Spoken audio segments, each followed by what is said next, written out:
Hello! I'd promised another video on how I have this Filofax Urban in personal size set up as my book binder. It had been an inspiration and creativity binder, and I had a setup video for that. And basically, as soon as I got everything how I wanted it and nice and set up, I decided that I would rather have it strictly for books. I had my reading list in there before, but I decided to expand upon the concept. So let's dive right in and I can show you how I have it set up.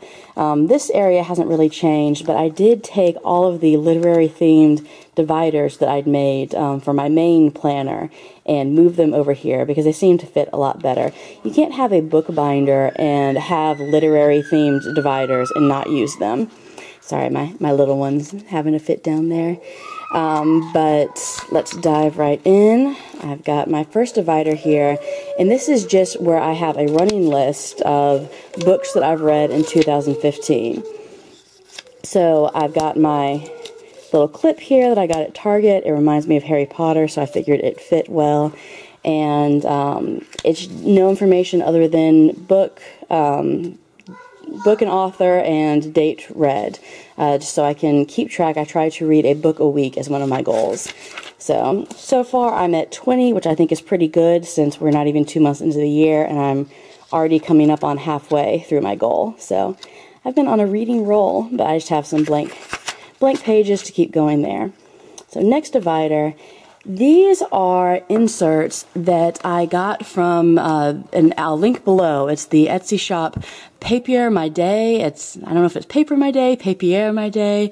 Veronica Hill has this incredible shop, and she had these book journal inserts for a Midori, and I thought about purchasing them for my traveler's notebook. And then decided that I would rather use a since I was going to have a reading Filofax, it would be great to have it in there and just in personal size. And so I contacted her and asked her if she could make some for me in personal size, and she did. And I love these so much. I'll bring them up closer. It's got space for the title and the author, the genre, the date published, who it's recommended by. This was the first book I read in 2015. I read the entire Harry Potter series in less than 2 weeks, and I didn't even bother filling in recommended by because basically everyone I've ever met had recommended me to read it for years now, and I never did. So I didn't remember the date that I started it because I started it before the new year began, and I hadn't filled it. I didn't have these yet. So date finished, your rating, and pages. Also has a place for notes. I haven't really utilized that as well as I planned to because I didn't get these inserts until after I'd read a whole bunch of books, so I was filling them in after the fact. I just started with my 2015 books. And so I plan on using it for anything that stood out to me about the book, favorite quotes, just anything I want to look back on, or if it's a book that I may not remember what it's about. So I went back and filled them all in for all the books that I've read so far in 2015. I just finished one this morning, and I just have this clip that I got from Crafter's Retreat on Etsy, just to mark my place with it. I had wanted to, at the end of the year, use some more A to Z tabs and have a section where I just filed them by author. But the one problem with having them double-sided is that they're going to be completely different authors, and there's not really a way to do that. So that's my one regret, but I wouldn't want to waste the paper by having them one-sided. So I wish there was a way I could figure out to do that. I guess I could go back and because it's a digital thing, so I can print out as many as I want from now on. So I guess I could go back and then refill them in by author, but that seems like a lot of work, and I'm not sure that I'm that committed to this idea. So it would have been neat to be able to do, but I really love the layout of these. So that's that section. Next, I still have my books I read in 2014, so I can keep track of those. And so I plan on just keeping every year using different papers so I can see how they're grouped together by year just by looking at them and keeping track of all those in this section. My next section is this is where I moved the poetry that I'd printed out. And I say it's a reading thing, but it's just kind of literary themed, and so I have all those. And my next section currently is still my quotes. I'm planning on combining the poetry and the quotes section into one, And especially as a lot of my quotes I'm now putting in my Midori and my traveler's notebook instead, and so I don't reference this as much. But currently I haven't done that, and I plan on having one of these sections be devoted to a reading list. Currently I have books to read filed in my personal Filofax, just in my filing cabinet area there as one of my lists. But I want to do a more detailed thing. I got an idea from someone on one of the Facebook groups of keeping track, because I get most of my books from my public library. I haven't bought a book in a really long time, just because most of what I want is free, and they have ebooks through the library now, and it's great.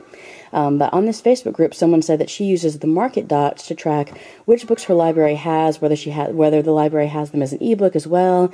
And I don't have market dots, and I don't really want to buy them for that. But I figured some colored pins, just putting a little dot by each book to let me know whether it's available, what formats it's available in, and just keep track of more information that way. So once I figure out how exactly I want that system to work, one of these two sections will be an expanded reading list, to-read list.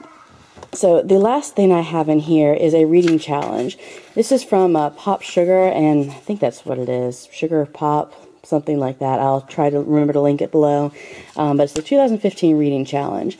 And so I figured that this last section will just be for reading, like, every reading site has put out a books to read before you die, must read, great American novels, those sort of lists.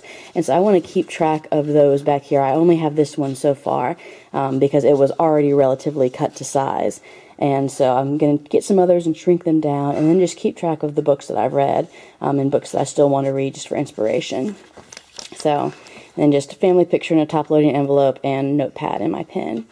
But I keep this up in my office in the playroom, which is where I am now, and I keep it just on my shelf with all my other planners, so when I finish a book, or if I'm looking for a new book, or starting a new book, I can grab it and fill out the information, and it just makes me happy, because I read a lot, and I love reading, and I don't have a lot of hobbies with 2 young kids, but reading is one that I've really clung on to, especially in the past couple of years.